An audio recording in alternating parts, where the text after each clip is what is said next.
चलिए हम लोग चलते हैं। अब समीकरण क्या है? निम्नलिखित समीकरण के युग्मों में से कौन सा युग्म संगत या असंगत है? तो ये आपका रैखिक समीकरण है। इसमें कौन सा युग्म संगत है या असंगत है, इसको जानना है।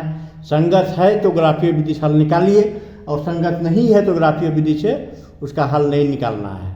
तो चलिए सर्वप्रथम यदि आप मेरे चैनल पर नए हैं तो मेरे चैनल को लाइक एवं सब्सक्राइब अवश्य कर लीजिएगा। चलते हैं। पहला है x + y = 5 है और 2x + 2y = 10 है। तो पहला को चेक करते हैं। देखिए x के पहले कुछ है नहीं है तो 1 है, b1 यहाँ y के पहले नहीं कुछ है तो 1 है, और c1 के जगह कांस्टेंट टर्म के जगह पे 5 है। इसका चेक करते हैं। यहाँ पर दूसरा समीकरण का a1 के जगह पे 2 है, b1 के जगह पे भी 2 है, और a2 की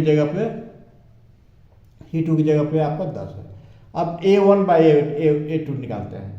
तो a1/a2 यहाँ पर देखिए 1/2 आ रहा है, b1/b2 1/2, c1/c2 5/10, 5 दूनी 10, 1/2।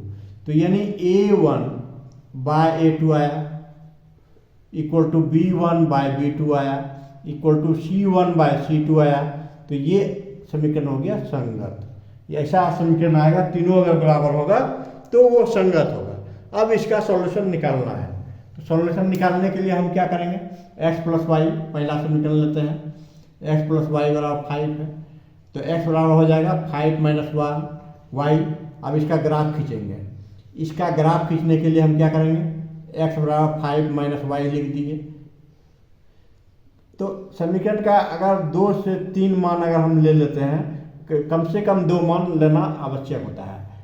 अब देखिए y का मान अगर हम 1 रखते हैं तो x का मान 4 आएगा, y का मान अगर 2 रखते हैं तो x का मान 3 आएगा, y का मान अगर हम 3 रखते हैं तो 5 में 3 गया 2, ये 2 आएगा। अब इस मान को हम समीकरण 1 में रखते हैं, x = 4 y = 1।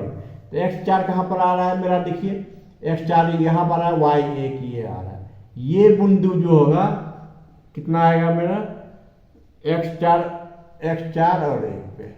अब फिर है x3 y2, ये पहले से पॉइंट दर्शाया हुआ है। x3 देखिए ये पॉइंट है, यहाँ पर 3 है, y2 ऊपर वाला पॉइंट है वो प्लस में, ये 3 और 2 आया। अब फिर x2 y3 यहाँ पर आया, y3 देखिए ऊपर में है, ये पॉइंट हुआ 2 3। अब इस तीनों को ग्राफ में हम मिला के खींच दिए, इस तीनों को एक लाइन आया।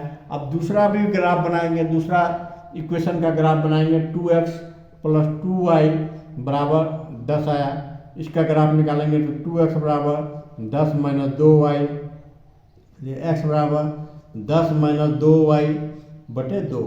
अब इसका ग्राफ निकालते हैं, देखते हैं क्या आता है इसका ग्राफ। तो x बराबर कितना आया? 10 - 2y/2। अब इसका ग्राफ हम y का मान अगर हम 1 रखते हैं, y बराबर हम 1 रखते हैं तो कितना आएगा? 10 में 2 गया 8, 10 में 2 गया 8, यानी y का मान 1 तो 4 आएगा। अगर y का मान अगर हम 2 रखते हैं, y का मान अगर हम 2 रखते हैं तो 2 में 4, 10 में 4 गया 6, 3 आएगा। अब देखिए x4 y1, x4 1 2 3 4 ये पॉइंट है, y1 ये देखिए पहले से दिया हुआ है, इसी पे आ रहा है। x3 y2 ये पॉइंट आ रहा है, यानी एक ही रेखा पे आ रहा है, एक ही रेखा पे दोनों आ रहा है, यानी ये आपका आएगा संपाती होगा। क्या हो जाएगा? जब एक ही रेखा पे आएगा संबंध संपाती होगा और इसका अनंत हल होगा, इसका अनंत हल होगा। जब एक ही रेखा पे दूसरा भी रेखा आ जाए अनंत हल होगा, इसका अनंत हल होगा। एक ही रेखा पे दूसरा भी रेखा आ जाए, दूसरा समीकरण का भी, तो ये संपाती हो जाएगा और इसका हल अनंत होगा, बहुत हल होगा, कोई इसका हल का काउंटिंग नहीं आएगा। प्रत्येक बिंदु मिल रहा है, प्रत्येक बिंदु दोनों समीकरण का जब मिलेगा तो इसका अनंत हल होगा। अब दूसरा एक सवाल और इस पर हम चेक करते हैं। एक सवाल तो ये आपका हो गया। अब इसका दूसरा पे क्या चेक करते हैं? दूसरा देखते हैं। दूसरा में मेरा